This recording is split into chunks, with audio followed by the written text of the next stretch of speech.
মশার বডির ভিতরে আল্লাহ সুবহানাহু ওয়া তাআলা রক্ত শনাক্তকরণের তার বডিতে ওই মেশিনটা অটোমেটিক্যালি সেটআপ করে দিয়েছে। সুবহানাল্লাহ।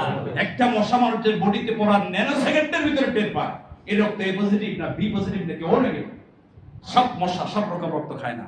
ওই মশাগুলি টয়লেটের ভিতরে আমার ভিতরে পড়ছিল, পড়ার পরে দেখছে হুজুরের রক্ততে এ পজিটিভ, এটা খায় না। পাশে গিয়ে দেখে ড্রাইভার দাঁড়ায় আছে, ওর হলো বি পজিটিভ, সব একসাথে হামলা করছে। হাসতেছেন? সুবহানাল্লাহ। আল্লাহর সৃষ্টির মধ্যে অনেক বৈচিত্র্য আছে, এগুলি নিয়ে আমাদেরকে গবেষণা করার বিষয়। আমরা পড়েছি সূরা বাকারা, গাভীর সূরা, আয়াত নাম্বার 155। আল্লাহ সুবহানাহু ওয়া তাআলা বলেন, আরেকটা আয়াতে বলেন, আহাসিবান নাস আইয়াতরাকু আইয়াকুলু আমান্না ওয়া হুম লা ইফতানুন। মানুষ কি মনে করেছে আমি ঈমান এনেছি এই কথা বললেই কি আমি তাদেরকে ছেড়ে দেব? আমি কি তাদের পরীক্ষা নেব না? এই পৃথিবীতে একটা চাকরি করতে হলে পরীক্ষা দেওয়া লাগে না? কথা বলেন, লাগে না? মানে যেই চাকরি যত বড় হয় তার পরীক্ষা তত কঠিন হয়। কি বলেন, ঠিক না? এই পৃথিবীতে ঈমান যার যত শক্তিশালী হোক তার পরীক্ষা তত কঠিন হয়। সুবহানাল্লাহ। কারো ঈমান আমাদেরকে জেলখানা পর্যন্ত নিয়ে গেছে, কারো ঈমান পর্যন্ত গেছে, কারো ঈমান এত শক্তিশালী হয়েছে ওরা ফাঁসির মঞ্চ পর্যন্ত চলে গেছে। সুবহানাল্লাহ। তাহলে ঈমান যার যত শক্তিশালী তার পরীক্ষা তত বড় হবে। বুঝতে হবে সে বড় ঈমানদার, জন্য তার পরীক্ষা করি। ইব্রাহিম নবীকে আল্লাহ পরীক্ষা দিয়েছিলেন। কি বলেন, ঠিক না? সবচেয়ে বেশি পরীক্ষা দিয়েছেন ইব্রাহিম আলাইহিস সালাম। আল্লাহ উপাধি দিয়েছেন ওয়াত্তাখাযাল্লাহু ইব্রাহিম খলিলা, হে নবী আপনি আজকে থেকে আমার খলিল। সুবহানাল্লাহ। খলিল উপাধি শুধু ইব্রাহিম নবীর জন্য। সুবহানাল্লাহ। কালিমুল্লাহ উপাধি মুসা নবীর জন্য, হাবিবুল্লাহ আমার নবীর জন্য। তাহলে আল্লাহ পাক উপাধি দেওয়ার কারণ আছে, কারণ তিনি সবচেয়ে বেশি পরীক্ষা দিয়েছেন এবং পরীক্ষা পাস করেছেন। তাহলে আমাদের সকলের ঈমান আছে না নাই? সবার ঈমান নাই? এখানে হিন্দু আছে নাকি? আমি ভারতে গেলাম, মুর্শিদাবাদে দেখলাম যে স্পেশাল চেয়ার রেখে দিয়েছে 50টা। আমি বললাম এরা কারা? বলে স্যার সব হিন্দু। আমি বললাম সব হিন্দু তো আলহামদুলিল্লাহ, তো ভালো বিষয়। কারণ কোরআন তো শুধু মুসলমানদের জন্য নয়, হুদাল লিন্নাস, বিশ্ব মানবতার হেদায়েতের জন্য। সুবহানাল্লাহ। সম্মানিত ভাই, আমাদের ঈমান যেহেতু আছে তাহলে আমাদের পরীক্ষা আছে।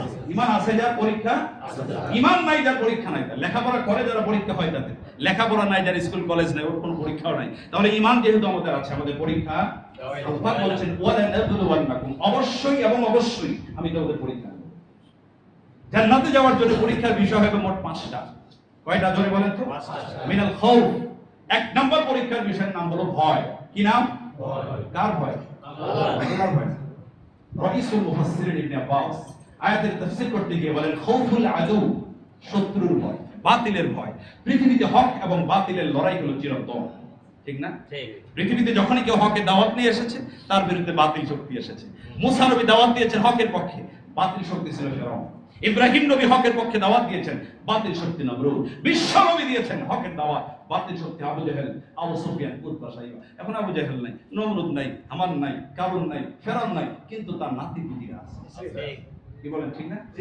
তাহলে আপনিও যদি আজ হকের পক্ষে দাওয়াত দেন তার নাতিপুতিরাও আপনার উপরে নির্যাতন করবে, জুলুম করবে। এটা আমাদেরকে মেনে নিতে হবে। এটা ঈমানদার বলেই আল্লাহ আমাকে পরীক্ষা দিচ্ছেন। সুবহানাল্লাহ। ঈমানদার কখনো হতাশ হয় না, সে কখনো হেরে যায় না, সে সব সময় জিতবে। সুবহানাল্লাহ। আমার উপরে নির্যাতন আল্লাহর পক্ষ থেকে আমার জন্য পরীক্ষা।